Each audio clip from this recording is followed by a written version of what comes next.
With due respect, যারা এই বৈষম্য বিরোধী আন্দোলনকে নেতৃত্ব দিয়েছেন, বাংলাদেশের জন্য নতুন একটা রেভলিউশন ক্রিয়েট করেছেন, কিন্তু এর পাশাপাশি আপনাদেরকে আমি আরও কিছু দৃশ্য দেখাতে চাই। মিনি সমন্বয়ক স্ক্রিনের এক অংশে আপনারা যে দৃশ্যটা দেখতে পাচ্ছেন, এটা একটা কি বলে যে হাই স্কুলের দৃশ্য। প্রধান শিক্ষিকা চেয়ারে বসে আছেন, ছোট ছোট বাচ্চা মিনি সমন্বয়ক, মানে আমাদের কুমিল্লার ভাষায় ফোন দেখতে উঠছে না এরকম বলে আর কি, মানে এগুলা ঠিকমতো এখনো নাক টিপলে দুধ বের হবে। এদের যে ব্যবহার একজন প্রধান শিক্ষিকার সাথে, শুধু এই দৃশ্যটা একটা ফুটেজ হয়তো আপনি দেখছেন। বাংলাদেশের বিভিন্ন জায়গায়, বিভিন্ন প্রাইমারি স্কুল থেকে শুরু করে হাই স্কুলগুলোতেও যখন আমরা এই দৃশ্য দেখতে পাচ্ছি, এটা কিন্তু কোনোভাবে আবার কাম্য না। শিক্ষকের আশীর্বাদ যেমন অনেক দূর নিয়ে যেতে পারে, শিক্ষকদের অভিশাপ, এই যে আমাদের প্রধান শিক্ষিকা কান্না করলেন, তার এই চোখের পানি দেখা আমি আশ্চর্য হয়েছি। এর পাশাপাশি আবার দেখলাম এক মাদ্রাসা, এক হাই স্কুলের মধ্যে একই দৃশ্য, পরে আবার স্যারদের কাছে এসে এলাকাবাসী বাচ্চাদেরকে ক্ষমা চাওয়াচ্ছে। বাংলাদেশের বিভিন্ন জায়গায় এই মুহূর্তে দুইটা দৃশ্য আমরা দেখতে পাচ্ছি। একটা হচ্ছে আমাদের কুমিল্লা বুড়িচংয়েও ত্রাণ দিতে আসা সমন্বয়ক নামধারী কিছু স্টুডেন্টদের অ্যাক্টিভিটিজ আমরা দেখছি, যে এখানে এসে তাদের ভূমিকা অনেকটা গুন্ডা পান্ডা টাইপের অ্যাক্টিভিটিজ কিন্তু আছে। সারা বাংলাদেশের মানুষ ত্রাণ পাঠাচ্ছে, তোমরা ডিস্ট্রিবিউশন করতে আসছো, একটা এলাকায় আসছো, সেই এলাকার মানুষের সাথে তোমাদের সৌহার্দ্যপূর্ণ ব্যবহারটা জরুরি, এলাকার মানুষের সাথে রেসপেক্ট রাখাটা জরুরি। কারণ মানুষের ভালোবাসা যেমন একদিকে আসে, আরেকদিকে কিন্তু এটা চলেও যায়। আর সব জায়গায় মানে অতিরঞ্জিত কোনো কিছু ভালো না।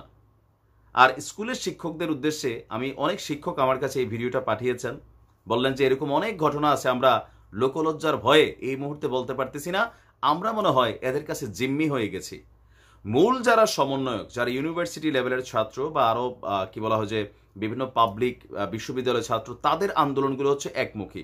এখন কিছু ইউনিভার্সিটি স্বায়ত্তশাসিত যেগুলো আছে, সেইখানে যারা ডিন থাকেন, উপাচার্য থাকেন, প্রভোস্ট থাকেন, অথবা হলের দায়িত্বশীল যারা থাকেন, সেগুলোকে রাজনৈতিক একটা অবস্থান থেকে কিন্তু নিয়োগ দেওয়া হয়, বা সরকারের সাথে লেয়াজু করে তারা বিভিন্ন ধরনের সিদ্ধান্ত ইউনিভার্সিটিগুলোতে নেন।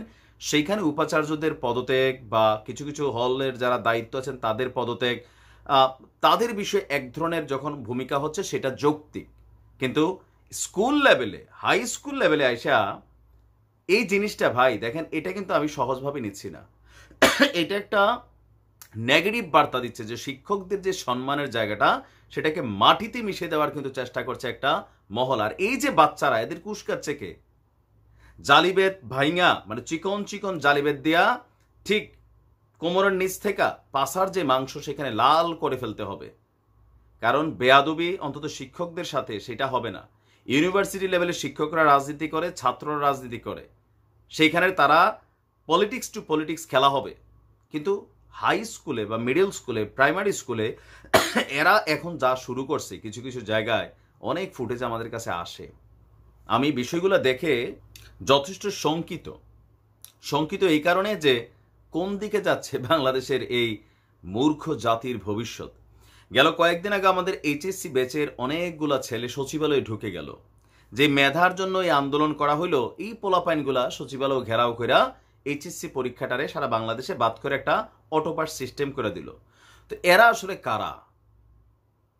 মানে ছাত্র বৈষম্য বিরোধী আন্দোলনের ব্যানারে বাংলাদেশের একটা প্রেক্ষাপট পরিবর্তন হয়েছে রাজনীতিতে, কিন্তু শিক্ষাঙ্গনে অন্তত আমাদের হাই স্কুল লেভেলে, ইন্টারমিডিয়েট পর্যন্ত যতটুকু লেভেল আছে, এইখানে অতি উৎসাহী ভূমিকায় আমাদের মিনি সমন্বয়করা যে কর্মকাণ্ডগুলো করছে, নিজেদের জন্য ভবিষ্যতে কিন্তু দুর্দিন ডেকে আনছে।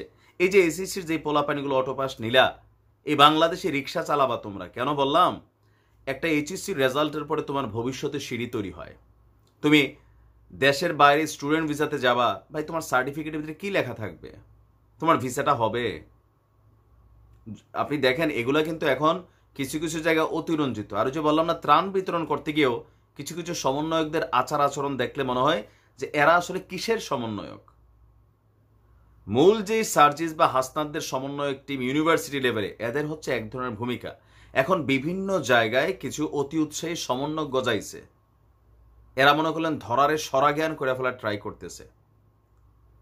আমি আবারও বলি, primary school, high school, intermediate পর্যন্ত এই জায়গাগুলোতে যেই সকল ছেলেরা শিক্ষকদের সাথে বেয়াদবিতে লিপ্ত আছে, এলাকাবাসীর উচিত এই ছাত্র আন্দোলন এটা আলাদা জিনিস, কিন্তু আমাদের এই স্কুল লেভেলে এই আন্দোলনের ভূমিকা রাখা প্রধান শিক্ষক, কোনো শিক্ষক ওনাদের গায়ে হাত তোলা, ওনাদের সাথে বেয়াদবি করা, এটা এলাকাবাসী প্রতিহত করবেন। কারণ আপনার সন্তানের ভবিষ্যৎ শিক্ষকরাই গড়ে দিবে। একজন শিক্ষকের গায়ে যখন একটি স্কুলের বাচ্চারা হাত দিচ্ছে, বাকি শিক্ষকদের বিষয়টা কি গায়ে লাগতেছে না? মনে কষ্ট নিচ্ছে না?